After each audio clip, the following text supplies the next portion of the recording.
Hey, what's up, guys? Welcome to the episode of Racco Unfiltered. AC Milan draw Salernitana 3-3 in the final match day of the 23-24 Serie A season, and also the final match in the Stefano Pioli era. Yes, guys, I think we've all known now for the last few months that Stefano Pioli's time was coming to an end, especially after the defeats to Roma in the Europa League and Inter in the Derby for them to clinch the second start. We also knew that the confirming of Pioli's sacking had been made in a statement and also putting out an extremely nice tribute videos towards Pioli. So everybody knew that there was time for goodbyes a few days prior to the game on Saturday. As Saturday hits, the Curva Sud had announced that they would continue their protesting by not saying anything for one half of the game, and the second half they would sing and cheer like normal. But the Curva Sud had also put up a banner saying this, a tweet from Antonio Vitello, and this is what it says. There is no positive season without victories. We will never be satisfied. Look, guys, the Curva are saying exactly what the fans are saying. We are not satisfied with no trophies, and we are not satisfied by watching our rivals dominate the league and win the second star in front of our faces. The club needs to understand that we will not put up with mediocrity anymore. So the Curva did what they did, and they kept quiet for the first half of the game. But before the game even starts, Milan were also releasing their new home kits for the 24-25 season. And I have to say, guys, these kits are gorgeous. For me, they're an 8 out of 10. I absolutely love these kits. They're way more classier than last year's kits. I did not like the current kits we had this year. And this new kit going into next season, I love it. I think it's a way more classier look for AC Milan. And I think Puma did a very good job on this shirt. So Milan are wearing their new shirts, and they decide to have one last pregame huddle around Pioli, giving him a round of applause. All the fans are clapping. All his players are clapping for him. Pioli embraces his players, giving them one hug before the game even starts. Everybody knowing that it's an emotional time for him and the club, saying goodbye to him after 5 seasons. So, as the game starts, you can see that the players really wanted to end Pioli's era on a good note. So not even a minute into the game, Giroud gets an opportunity because Leao gets the ball. He drives it into the middle of the box. He gets tripped up. Giroud gets the ball. He cuts in the middle. He takes a shot. He gets the shot right in between the keeper's legs. It hits the keeper's calf and pops right back out. It could have been easily 1-0 for Milan with not even 2 minutes into the game. But then not even 40 seconds later, Reinders has the ball outside the box. Giroud has his back towards the net. He passes the ball to Leao. Leao takes a one-timer, and Salernitana's keeper makes a fantastic save. It could have easily been 2-0 for Milan the first 5 minutes into this game. Unfortunately, they didn't score. So, as 18 minutes goes by, around the 21st minute mark, Reinders gets the ball at the middle of the field, and he decides to chip it in. Salernitana's keeper goes to make the catch, and he drops the ball. And luckily enough, Rafa Leao is right there in front of him, and he's able to score probably the easiest goal in his footballing career. And the nicest thing that Rafa did, he ran to Pioli, embraces him for a hug, and not only did Rafa go embrace Pioli, the rest of the team did, and all gave Pioli one big hug and celebrated that goal with him, which I felt was a great gesture by the players to do that for Pioli, showing that a sign of respect for him and that they were always with him during the ups and downs with him. So, the game goes on. It's 1-0 Milan. And then about 4 minutes later, Milan get a corner kick. Florenzi puts in a beautiful cross to Olivier Giroud. His final goal for AC Milan. Giroud goes, he's falling down, and he's able to get his left foot on the ball and puts in an incredible goal for another acrobatic goal by Giroud. And we've seen this by Oli before. And as soon as Oli gets up, he goes to grab the Milan badge and gives it a big kiss, showing the Milan faithful how much we have meant to him as fans and the club as a whole, thanking Giroud for everything he has done for this club. So, it's 2-0 Milan, 26 minutes into the game. Then about 4 minutes later, Milan had another corner kick. Florenzi put in another beautiful cross to Fic Tamori. He gets his head on it. Great header. Keeper makes another great save, and it's still 2-0 Milan. Easily, guys, this game could have been 4-0 already. But, of course, That has been Milan's story all season, that they have not been able to finish their chances, and it was showing in this game. Then Milan had another opportunity in the 45th minute, right before half. Benacer has the ball. He crosses it into Gabbia. Gabbia gets ahead on it, and Salernitana's keeper makes another incredible save. So the game goes into the second half, 2-0. And once again, like I said, this game could have easily been 3 or 4-0, possibly even 5-0. But again, Milan could not bury their chances. So as the second half goes along, the Curva Sud start to sing. And man, oh man, guys, I have to say, what a difference it is between the first half and the second half. It was dead in the first half. No singing, not much going on. But as soon as the Curva lit up flares and you see the smoke, the stadium just erupted. It was beautiful to see.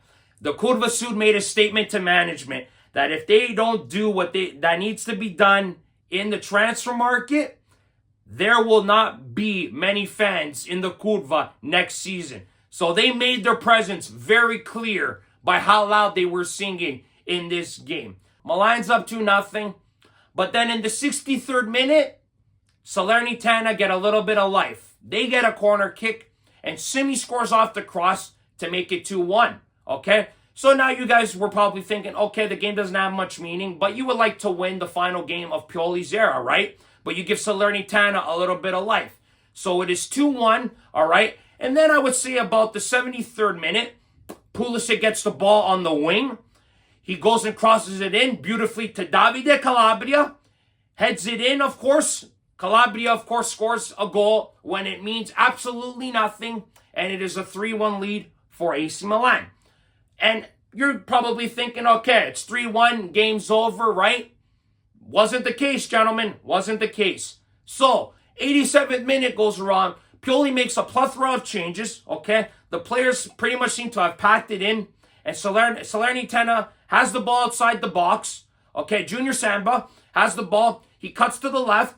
He has a little bit of space, takes a great shot to the far post, and he beats Antonio Mirante. It's a 3-2 game now. And we're thinking, Jesus, Murphy, you guys can't close this game down and keep it 3-1? So, Salernitana score. It's a 3-2 scoreline. And then not even a minute later, look what happens. Zambia gets the ball again, and he takes a shot. Pioli has subbed up Mirante, put in the new third choice keeper for next year. I think it's Nava. He makes the save, and then Simi is right there to get the rebound and make it a 3-3 scoreline. And guys, that's how the game ends. And I know this game didn't mean much, guys. The season's over. Pioli's time at Milan is over. But look at this, guys. This is one of the most frustrating things I have seen this season.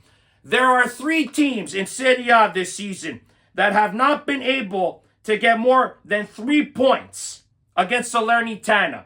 It is Udinese, Milan, and Sassuolo. Man, guys, that is freaking pathetic. You know, Salernitana have the worst points total in a 20-team Serie A in history. Okay? You heard me correctly. Okay? Salernitana, 17 points this season, had the worst points collection in a 20-team Serie A season. And Milan cannot collect more than 3 points against them. A 2-2 draw in Salerno and a 3-3 draw in Milan. That's one of the reasons why Pioli is leaving. But I'm going to get to that later. So Pioli's tenure ends with 240 games managed, 132 games won, 56 draws, 52 losses, and a Scudetto. Now, guys, that also makes Pioli the 4th highest winningest coach in Milan's history with 108 wins behind Carlo Ancelotti with 163, Nerio Rocco 120, and Fabio Capello with 110. He is second among Milan manager in terms of winning percentage in the competition with 59%, only behind Laggio Cesar. That's a tweet from Milan Data. Now, guys, look, I know there was a lot of frustrating times with Pioli. Obviously, we had some great times with him. But I have to say, though, in this season, guys, he got the most goal scoring out of all the seasons he has been with Milan. They had scored 99 goals this season. And this is the amount of goals they scored in each competition. A breakdown from Rohit Ranjiv. And here's the tweet. Okay. Milan had scored 76 goals in Serie A, 5 in Champions League, 13 in Europa League, and 5 in Coppa Italia. Look, guys, offensively, Milan were very good this year. But we all knew where the problem was. And it was in the defense. Look how many goals Milan conceded, guys. 68 goals. God, that is way too much, guys. Look how many goals in Serie A. 49. Milan gave up the most amount of goals in Serie A's top 5, out of the Serie A's top 5. Between Inter themselves, Juventus, Atalanta, and Bologna, Milan have given up the most. That's where one of the reasons why Pioli will be sacked. And he is, of course. Coppa Italia, 3 goals. Champions League 8. Europa League 8. So after the game, the Milan players and management come onto the field, and as soon as the Milan management come onto the field, they've been recited to a bunch of boos by the Milan faithful, and it's totally deserved because they are being linked with managers that are not up to Milan's standard. But I will talk about that another time. So the management get booed, the players line up in a guard of honor because it is time to say goodbye to 3 noble servants of AC Milan. And the first servant was Simon Kjaer, our Viking. Simon Kjaer came to Milan in the January transfer window in 2019, guys. And I have to say, Simon Kjaer, he really exceeded expectations. He was a phenomenal leader for this team. He came in and solidified the backline for Milan for a bit. I thought he was a great leader for this team, not only in the locker room, but on the field, like I mentioned. But I'll never forget, though, guys, when Simon Kjaer scored that goal against Man United in Europa League in the 90th minute. That was probably my most fondest moment of him. So, Kjaer comes out. Fans are applauding him. He thanks the club for everything. He had stated that it was a dream for him to play for AC Milan and that he had fulfilled his dream and that he had nothing but joy in these 4.5 years as a club. And Simon, we had nothing but thanks for you for everything you have done for this club, and we wish you nothing but the best in your future endeavor. Then it was time to say goodbye to our Frenchman, Olivier Giroud. The guy who scored one of the most famous goals in recent memory, c'est Girato Giroud. And if you guys don't remember that chant, I'll remind you right now. When Giroud scored that beautiful goal against Inter, that completely flipped the Scudetto on its head and changed the season, when he scored that goal on Handanovic to make it 2-1, and Milan won that game, and they go on to win the Scudetto that year. So, Giroud comes out to the fans singing, C'est Girato Giroud. You can see the emotion on his face, knowing that his 3 years at Milan were coming to an end. But nothing but great memories for Olivier Giroud with the Scudetto, scoring some memorable goals, but obviously that Inter goal being the most memorable. Him saying that it was also his dream to play for Milan, and he had also fulfilled it. Him and Kjaer were nothing but great servants for this club. And as well for Olivier, I would like to thank him for the 3 years he put at this club and all the appearances and being also a great leader for this club and moving forward, and wishing him nothing but the best in his future endeavor in the MLS with Los Angeles.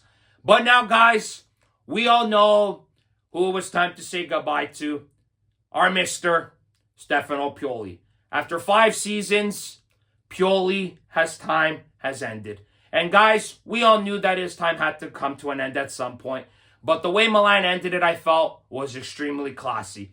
Pioli gets another tribute video, of course, putting in the 5 years of work that he did at Milan, bringing that one beautiful Scudetto for us. Obviously, lots of ups and lots of downs. A lot of frustrating parts of the seasons with him, especially this season. But we have to say, though, we are very appreciative for all the great memories that he has had with us. And he had also mentioned that. And we obviously knew that we would be able to sing Pioli's on Fire one last time. And I have to say, guys, despite that Pioli is gone, I will always remember that song because it was such a catchy song.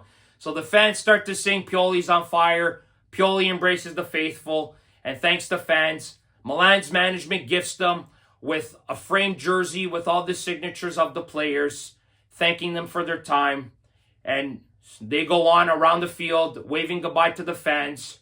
And so ends their time as Milan manager and players. And obviously I want to thank Mirante and Kjaer, but Kjaer having his debut in this game, and he had been acquired in 2018, is just mind-blowing. Mind-blowing. But thanks to Mirante and Kjaer as well for their time. Obviously, it wasn't long, but thank you as always, gentlemen.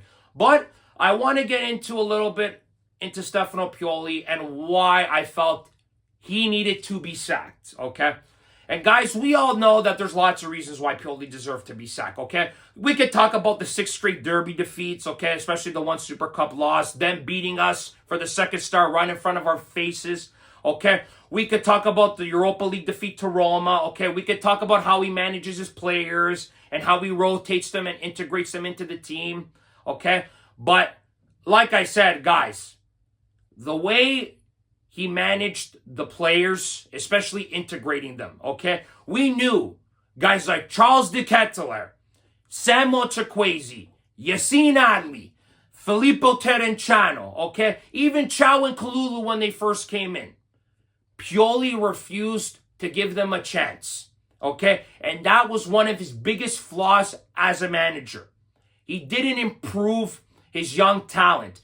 Pioli was a results manager to try to save his job, and that hindered Milan in a lot of ways. And that's why we had so many injuries in Pioli's tenure, because Pioli refused to give players opportunities and continued to play the same players until they got hurt, and then he was forced to give players opportunities. That was one of the most frustrating things in Stefano Pioli's tenure as Milan manager. But I will say though, guys, and you guys might disagree with me on this, but Pioli's biggest and gravest error was proven this season by watching one of our players have a great season with Atalanta.